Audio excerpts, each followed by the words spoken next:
escuteiros, o peso. É que, atenção, muitas vezes nós tratamos a parte da infecção pulmonar, das intercorrências infecciosas, que são coisas que normalmente comprometem o desenvolvimento ponderal destes doentes, tratamos essa parte e eles começam a aumentar de peso e chegam a aumentar 1 a 2 kg por semana. Pois a partir daí é preciso vigiar o peso pela primeira vez na vida. Mas atenção que também a medicação para dar diarreia, para dar cefaleias e outros efeitos adversos que temos que ter sempre atentos, pesquisar e tentar minimizar e resolver. Vários pontos da vigilância do resto do corpo têm que ser mantidos e não podem ser esquecidos. Mais uma coisa a acrescentar, a ida muitas vezes ao médico da fibrose quística pelos outros problemas, a problema intestinal, se a neuropatia, tudo isso é acompanhado, a ir ao centro de transplante e não esquecer, ir ao dentista. É importante, as infecções da cavidade oral são uma fonte de infecções depois para o trato respiratório. Isso pode complicar a vida pós-transplante. A ciclosporina, um dos imunossupressores da hiperplasia gengival, também tem que ser vigiado. Portanto, é obrigatório que eles tenham uma boa higiene oral e que façam uma vigilância regular com o seu médico dentista. Atenção que a primeira consulta deve ser sempre depois do 3º mês pós-transplante. E sempre que haja tratamentos, mesmo que sejam limpezas dentárias, pode ser aconselhado fazer antibioterapias profiláticas. Portanto, atenção. E agora já nos começam a perguntar, então é piercing? Não está autorizado. Pele, outro problema. Atenção à fotossensibilidade, estamos num país cheio de sol. Usar protetor solar com fator superior a 30, muitas vezes mesmo no inverno, cuidado. Os imunossupressores dão imenso impacto. Também os nossos transplantados são jovens, estão naquela fase. E depois, a violência física. Podemos tratar, peróxido de benzoílo é perfeitamente aceito. Os retinoides não, aumentam a fotossensibilidade e aumentam os efeitos adversos a nível cutâneo. O hirsutismo é um drama para as nossas transplantadas. Podem aleirar os pelos, podem usar cremes depilatórios, outro tipo de métodos que façam uma abrasão na pele, que possam fazer erosão, que possam fazer infecção, não são aconselhados.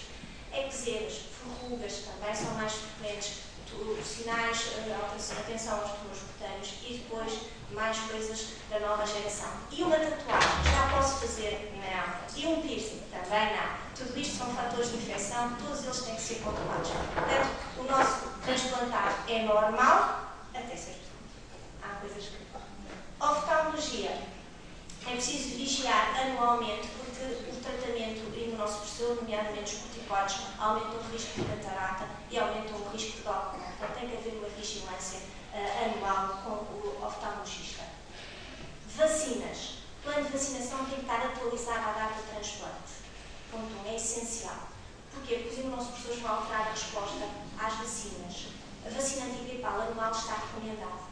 Depois do transplante estão proibidas as vacinas vivas. E, muito importante, às vezes nós esquecemos de controlar essa parte. Os conviventes não devem também ser-lhes administradas vacinas vivas, uma vez que eles excretam pelos seus fluidos corporais os componentes das vacinas durante 6 semanas após a vacinação, expondo o transplantado a esses componentes que lhe podem causar infecção. Portanto, aqui temos que também conversar um pouco com a família, temos que gerir o ambiente familiar à volta do nosso transplantado. Depois, as grandes perguntas. O que é que eu posso comer depois do transplante? Isto eu acho que não passa uma semana em que não recebo 2 ou 3 mensagens a perguntar: posso comer isto? Posso comer aquilo? É essencial cumprir regras. A dieta tem que ser equilibrada e tem que ser variada. Temos que ter atenção ao controle de peso pela primeira vez na vida no doente com fibrose quística. Ingerir água é obrigatório. Eles já tinham essa indicação, às vezes não a cumprem, mas agora reforça-se. Há que beber pelo menos 1,5 litro de água por dia, uma vez que a indicação da nossa professora é nefrotóxica e tratar de proteger o rim. Água engarrafada. É essa que nós aconselhamos. A dieta tem que ser pobre em gorduras, pobre em açúcares refinados, rica em proteína, vitamina D e cálcio. Regras mais. Sempre tudo bem cozinhado, quando falamos de carne e de peixe. Não há sushi para ninguém, não há carne mal passada e não há enchidos não cozinhados. Quando é que eu posso comer vegetais? Quando é que eu posso comer uma salada? Quando é que eu posso comer fruta?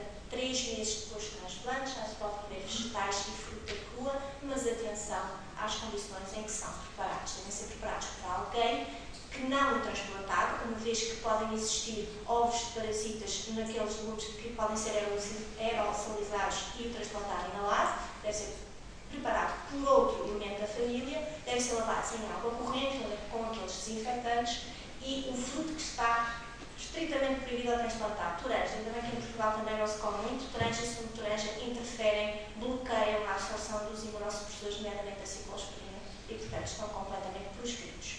Atenção à higiene com que se manipulam os alimentos, lavar as mãos com frequência, desinfetar os utensílios, e a faca que corta a carne não vai ser a faca que vai cortar as batatas, não vai ser a faca que vai preparar o tomate para a salada. Tem que ser tudo diferentes e devidamente higienizados, portanto lavados em água muito quente e individualmente.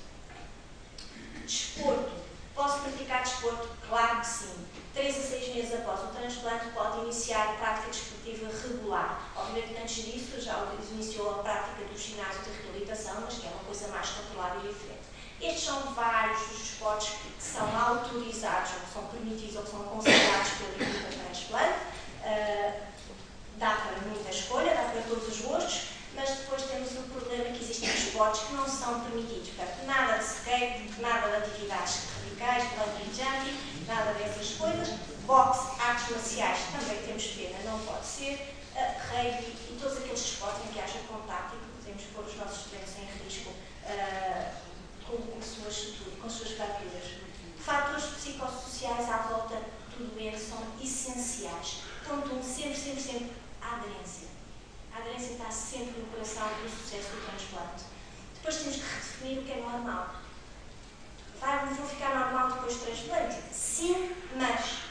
Sim, vai ficar normal, sim, vai sofrer uma vida normal, mas vamos ter que beber água engarrafada, vamos ter uma dieta diferente dos outros, não vamos poder, se calhar, fazer os mesmos esportes que os outros meninos, não posso fazer uma pista, não posso fazer uma tatuagem, e tenho um monte de indicação que tenho que tomar a determinada hora e que, se calhar, vai interferir um pouco com a vida social. E depois, a máscara. É outro problema. Portanto, há que haver uma adaptação da família, da escola e dos amigos à nova situação de transplantar. Depois há sempre a tentativa de saber quem é o doador, temos sempre que reportar essa relação, essa tentativa de identificação com o doador. Isto é uma coisa que lá vai, viva a nova vida e vamos continuar. E o impacto financeiro. Apesar dos doentes com fibrose quística terem toda a sua medicação gratuita, existem parte das coisas que envolvem o transplante que não são incluídas na medicação.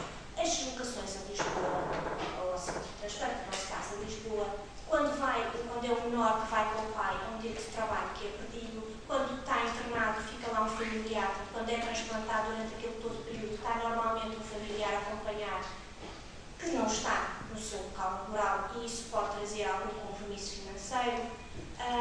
Quando é internado por alguma intercorrência, é uma coisa que não é planeada, portanto, se tinha um trabalho, vai passar a faltar ao trabalho de uma forma repentina, e nos dias que correm, hoje em dia, às vezes não há uma grande flexibilidade das entidades laborais para isto, isto pode acarretar algumas implicações financeiras à família que não devem ser esquecidas. Comportamentos de risco. Os nossos transplantados com fibrose quística são jovens, e como todos os outros jovens, de vez em quando também pensam em fazer coisas que se calhar não lhes fazem bem à saúde. Fumar, tabagismo. Temos que obviamente dizer que não podem, não dá. Vou levar um pulmão novo, não é para isso. O álcool, atenção à lesão hepática, não só pela sua doença de base, mas como também a parte da medicação imunossupressora que é metabolizada a nível do fígado e já causa um stress hepático. E depois, ainda há bocado, tivemos uma excelente palestra sobre gravidez, sobre contracepção. Aqui também se tem que pensar nisso. Um transplantado pode ser pai ou mãe e temos que ter atenção também nas doenças sexualmente transmissíveis. Quer dizer, o transplantado poderá retomar a sua vida sexual, mas temos que ter atenção que estes assuntos têm que ser abordados. E nós aconselhamos habitualmente os métodos de barreira, sobretudo também definem as doenças sexualmente transmissíveis, que neste grupo particular de doentes pode ter implicações muito mais graves. O regresso a casa, finalmente, ao terceiro mês chega o ok, podem ir para casa, é muito desejado, mas ao mesmo tempo muito temido, porque se instalam 100, 200, 300 km entre casa e o médico. E agora, se eu espirro, o que é que acontece? Se me dói alguma coisa, onde é que eu vou?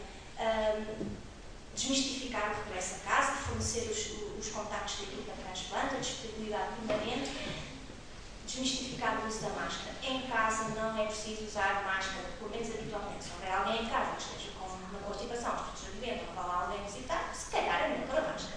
Mas mas habitualmente aqui, como já sabemos que há algumas pessoas aqui com micro-organismos, se calhar nós aconselhamos usar a máscara. Usar a máscara em locais fechados, onde não sabemos muito bem quem lá está e que tipo de infecções poderão estar no ar. Animais. Tenho um cãozinho em casa, vou agora fazer cãozinho. Não, nem do cão, nem do gatinho.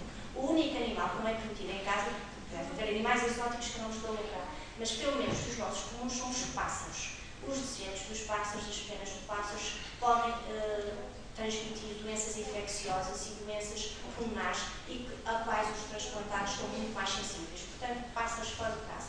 O gatinho tem algumas particularidades, corta as unhas e uma coisa boa para o transplantado é que ele não vai poder tratar do caixotinho do gato. Portanto, longe daquilo, tenho um gato e não tenho trabalho dele. Quando é que eu posso conduzir? Alguns deles já têm carta. Posso tirar a carta? Posso conduzir? Sim, senhor. 2 a 3 meses pós-transplante, em princípio, está autorizado a retomar a condução. Atenção, porque os medicamentos podem dar visão turva e tremor. Se nesta fase ainda tiver visão turva e tremor, esperamos mais um bocadinho até que estes efeitos passem e possa conduzir com segurança. E o regresso à escola. Eu não sei se este é tão desejado como o regresso a casa. Acho que é um bocado dúvida. 6 meses após o transplante, digo já pode voltar a estudar. Alguns ainda respondem, não é melhor ficar um bocadinho mais em casa? Não, agora é a altura de trabalhar. Agora temos que avisar a escola que isto é uma situação especial. De vez em quando vai ter que faltar para ir à consulta. De vez em quando, se calhar vai chegar tarde, porque existe uma medicação que tem que fazer em casa e que demora um bocadinho mais a fazer, se calhar não é compatível com o horário escolar, vai ter que se ausentar para fazer a medicação. Portanto, os horários da medicação podem sofrer algum ajuste, mas têm que ser respeitados. Depois há a necessidade de ingestão de água aumentada. Se os períodos das aulas forem muito grandes, isso pode implicar uma saída ou outra para ir à casa de banho, mas o professor tem que ter a noção que isso é possível e que tem que facilitar. Depois nós aconselhamos sempre ajustes no esquema da sala de aula. Portanto, muitas das escolas são por vários edifícios e obrigar um transplantado imunossuprimido no pleno inverno a calcorrear edifícios de um lado para o outro, se calhar não é boa ideia. Se pudessem juntar a grande maioria dos seus blocos de aulas no mesmo edifício, tanto melhor, era o ideal. E depois há certos ajustes no programa de educação física, tal como temos há bocado nos desportos, e eles terão de sofrer atendendo à sua condição. E aqui também começa aquela história dos pares. O transplantado é um caso especial, quer se sentir normal, mas tem todos estes ajustes a fazer. Portanto, isto vai necessitar de uma certa gestão com os pares. A imagem corporal é muito importante, os corticoides são sempre fáceis com o xingoide, depois existe o exotismo, existe o acne, existe a máscara, não facilita, não ajuda. Há que desmistificar o regresso à escola. E atenção a um ponto. Estamos no inverno, plena estação das infecções respiratórias. Um ambiente, uma escola, uma sala de aulas fechada, com 3 ou 4 meninos infectados e um imunossuprimido lá no meio. Não é o melhor sítio para ele estar. Portanto, nessa altura, nós aconselhamos o uso da máscara. Enfim, antes de acabar, uma palavra de agradecimento aos jogadores e às suas famílias, sem o qual nenhum de nós estaria aqui a falar disto. Estou à vossa disposição para qualquer questão.